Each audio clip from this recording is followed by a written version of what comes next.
My name is Felicity Sosa, and the article I chose is Death Anxiety and Compassion Fatigue in Critical Care Nurses.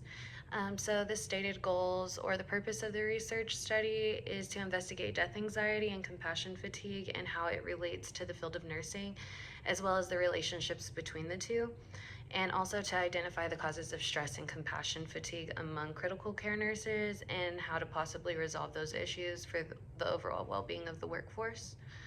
So, a brief background. Um, so, this kind of goes into really talking about compassion fatigue. It's been around since the 1950s, and it just happens when nurses and other frontline workers get just like really worn down after seeing lots of trauma over time.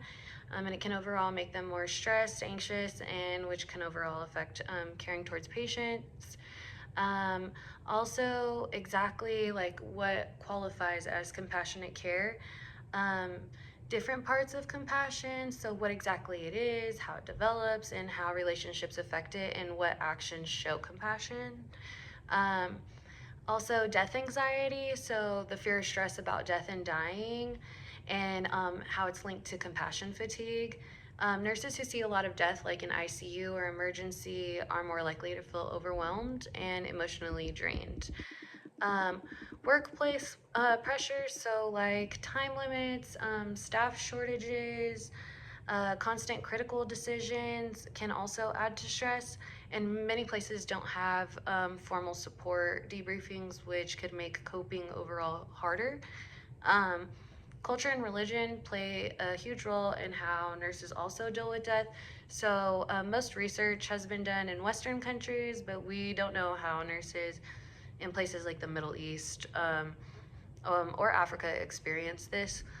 And education and coping strategies could help. So, historically, nurses in critical care haven't been given much training on death and dying, and some research suggests that teaching about end of life and helping nurses can reflect on their own beliefs and might lower their anxiety and help them care better for dying patients.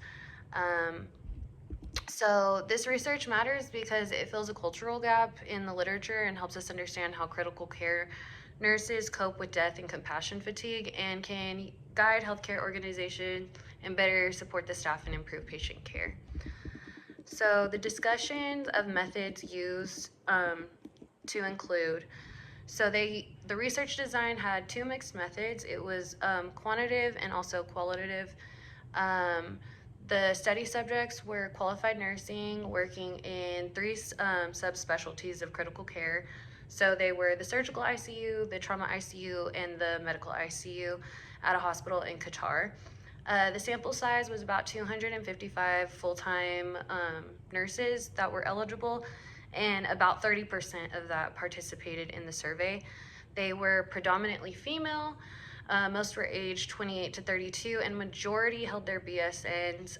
They had been employed with the organization for 2 to 11 years, with 7 to 11 years specialty ICU experience.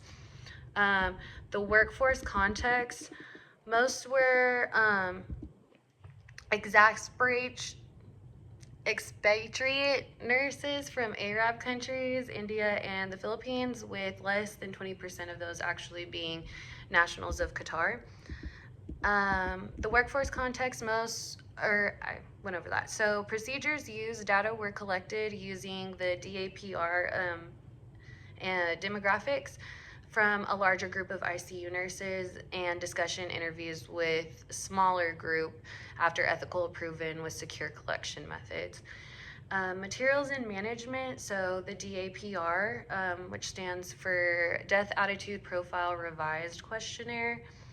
Um, so, death, anxiety, and compassion, a validated tool to measure the attitudes and beliefs about death, and it covers 5 dimensions, which are the fear of death, death avoidance, neutral acceptance, approach acceptance, and escape acceptance.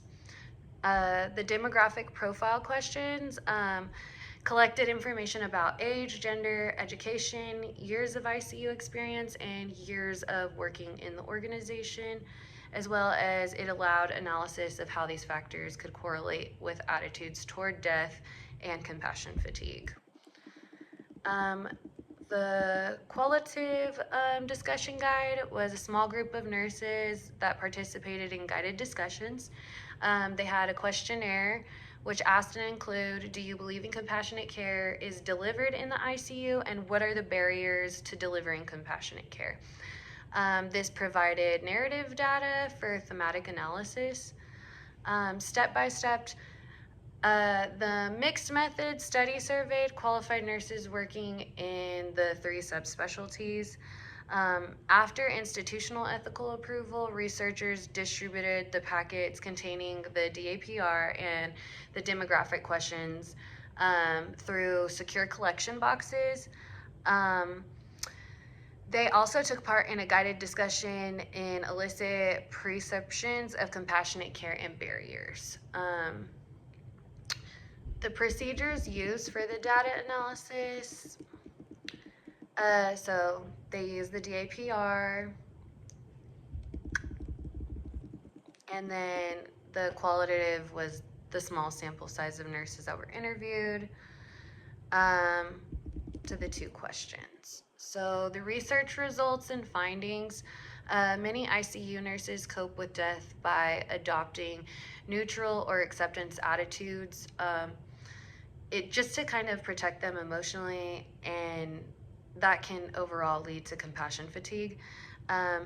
Female gender and longer ICU exposure are clear risk factors. The workforce being largely migrant may add extra stressors, just for like financial responsibilities, cultural and religious differences, and like just not really maybe having that support of like from the separation like from family. Compassion fatigue likely reduces empathy, leading to care that is competent but like less emotionally supportive. So the conclusion overall of the study showed that while ICU nurses accept death as part of their work, the acceptance may actually be a coping mechanism that's linked to compassion fatigue. To like protect both nurses and patients, hospitals need a better system to recognize support staff experiencing like emotional strain from everything. So possibly doing studies like this and truly listening to some of the staff, and then possibly looking into resources to overall take care of the nurses, but as well as the patients overall. So the importance or implications from the results for nursing practice. So the study highlights the need to care for the nurses themselves, to have a better outcome with the patients and their health. And making sure that we're supporting their emotional needs isn't just good for staff retention, but it directly improves the quality and compassion of patient care. If there was a research weakness or a potential bias, so one thing is it was a single site study. It was conducted in one hospital system in Qatar, and so the results may not apply to other healthcare systems, especially from different staffing models and cultural context. The self-reported data, so attitudes towards death and compassion fatigue, were measured using questionnaires. Responses may be influenced by social disparity biases. So nurses answering in ways that they think are expected rather than being fully honest. Cross-sectional design, so data were collected at one point in time and can show associations, longer ICU years linked with compassion fatigue, but not causation. The qualitative portion was small. Only 8 nurses were interviewed, and that really provides not much depth and may not capture the full range of experiences. And then also Cultural and workforce factors. So majority of the participants were from different countries. So their unique stressors like the migration, separation from family, cultural religious backgrounds may have skewed the results a little bit, making them less applicable to local or Western nurses.